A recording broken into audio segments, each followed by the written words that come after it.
Halo, Assalamualaikum warahmatullahi wabarakatuh. Ketemu dengan saya Hendras Budi Paningkat dalam catatan harian pegawai ATR BPN. Nah, teman-teman semuanya, kali ini saya akan membahas tentang pejabat pembuat akta tanah atau PPAT.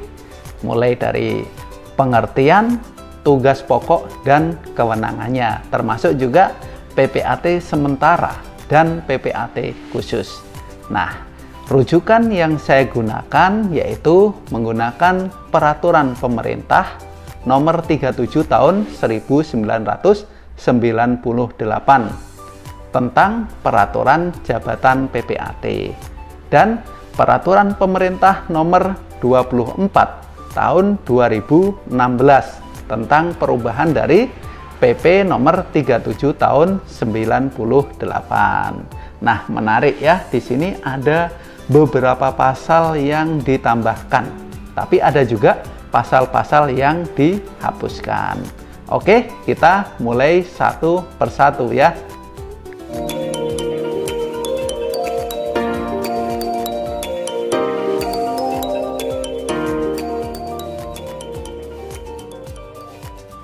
Nah, teman-teman semuanya, apa sih yang dimaksud dengan pejabat pembuat akta tanah atau PPAT?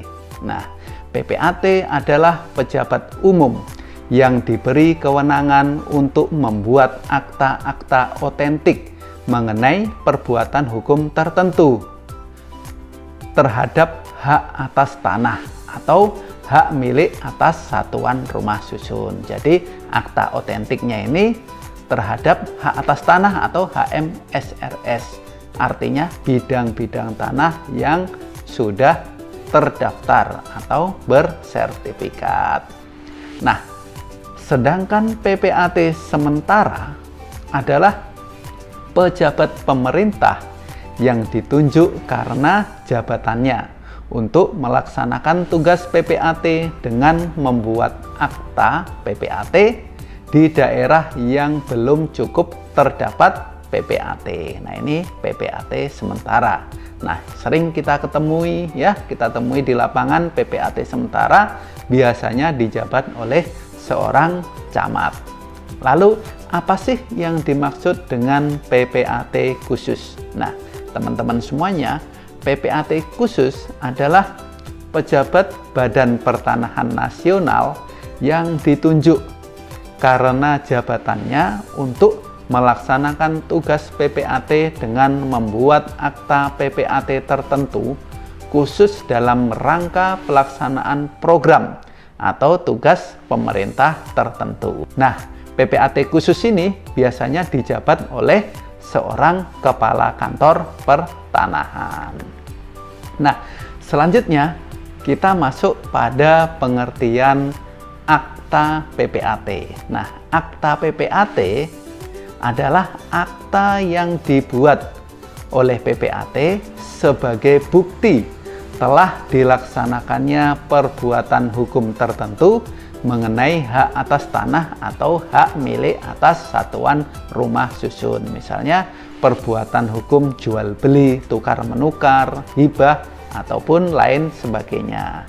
Sedangkan protokol PPAT adalah kumpulan dokumen yang harus disimpan dan dipelihara oleh PPAT yang terdiri dari daftar akta, akta asli, warkah pendukung akta, arsip laporan, agenda, dan surat-surat lainnya. Lalu warkah. Nah, apa sih warkah? Warkah adalah dokumen yang dijadikan dasar pembuatan akta oleh PPAT. Jadi PPAT juga punya warkah-warkah tersendiri yang harus disimpan dan dipelihara oleh PPAT tersebut. Nah, kemudian daerah kerja PPAT. Nah, daerah kerja PPAT adalah suatu wilayah yang menunjukkan kewenangan seorang PPAT untuk membuat akta mengenai hak atas tanah dan hak milik atas satuan rumah susun, HMSRS yang terletak di dalamnya. Jadi PPAT itu punya wilayah kerja ya, punya daerah, tidak berlaku secara nasional. Nah, teman-teman semuanya, selanjutnya kita masuk pada tugas pokok dan kewenangan PPAT.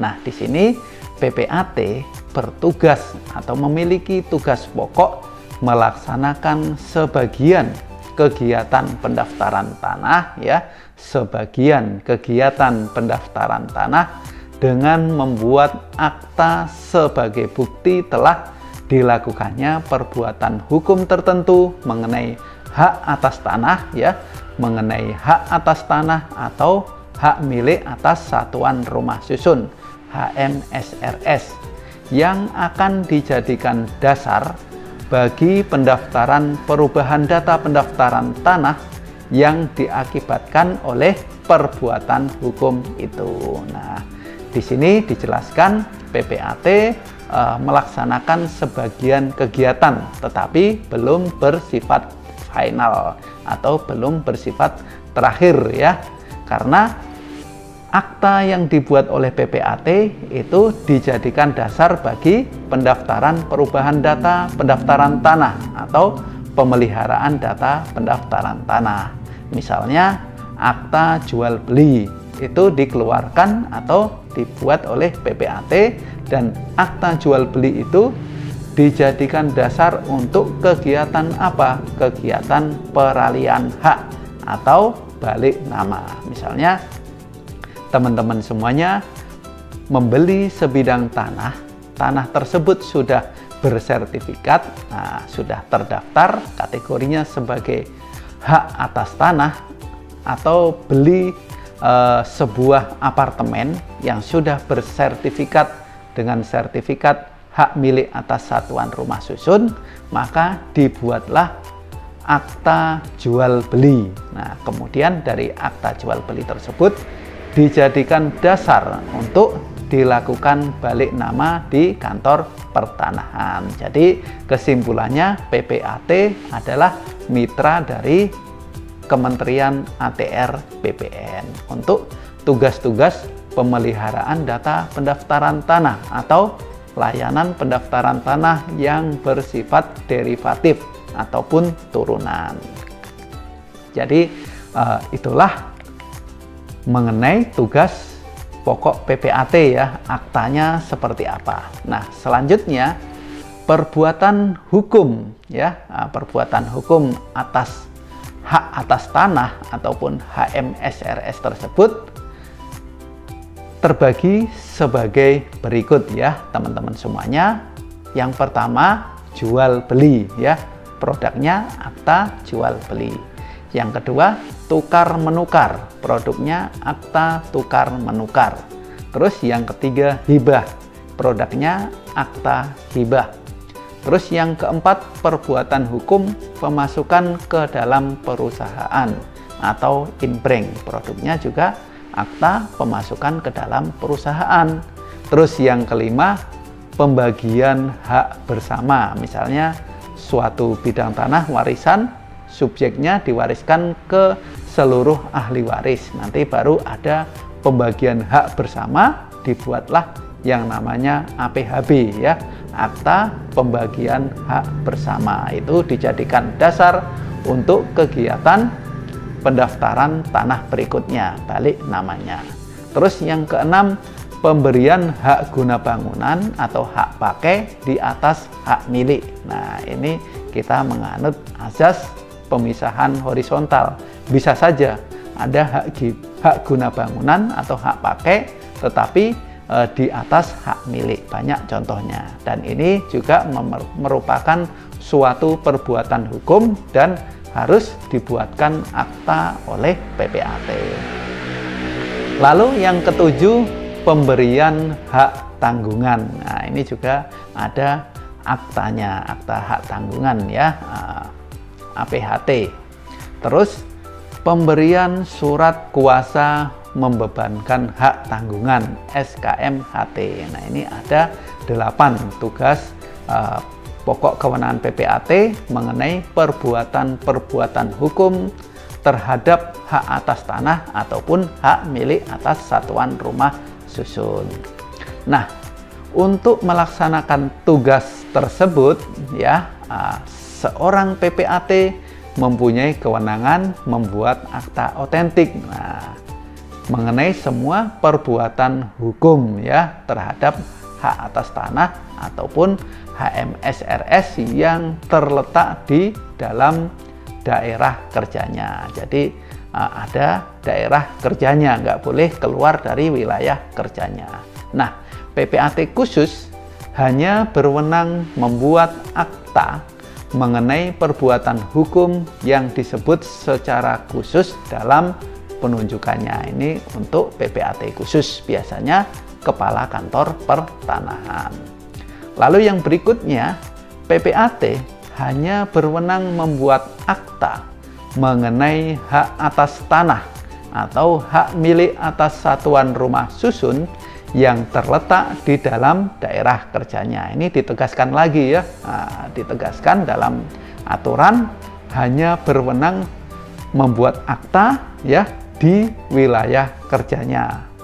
Lalu yang berikutnya, untuk akta tukar menukar, akta pemasukan ke dalam perusahaan, dan akta pembagian hak bersama APHB, ATM, akta tukar menukar, akta pemasukan ke dalam perusahaan, impreng, dan APHB mengenai beberapa hak atas tanah dan hak milik atas satuan rumah susun ya, hak atas tanah dan HMSRS yang tidak semua terletak di dalam daerah kerja seseorang PPAT ya, tidak terletak dalam satu wilayah kerja, dapat dibuat oleh PPAT yang daerah kerjanya meliputi salah satu bidang tanah atau satuan rumah susun yang haknya menjadi objek perbuatan hukum dalam akta. Misalnya ada akta tukar menukar, ini tanah yang di Bandung ditukar dengan tanah yang ada di Jakarta ataupun di Surabaya. Nah, ini bagaimana prosesnya? Karena ini beda wilayah kerja.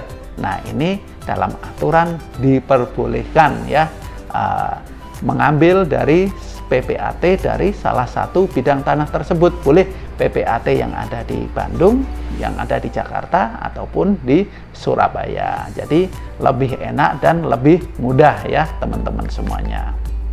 Nah, demikian informasi singkat yang dapat saya sampaikan mengenai pengertian PPAT ya, PPAT sementara, PPAT khusus, tugas pokok dan fungsinya. Mudah-mudahan bisa bermanfaat buat teman-teman semuanya. Jangan lupa like, comment, share, and subscribe ya, biar channel ini tetap semangat dan berkembang. Saya Hendras Budi Paningkat.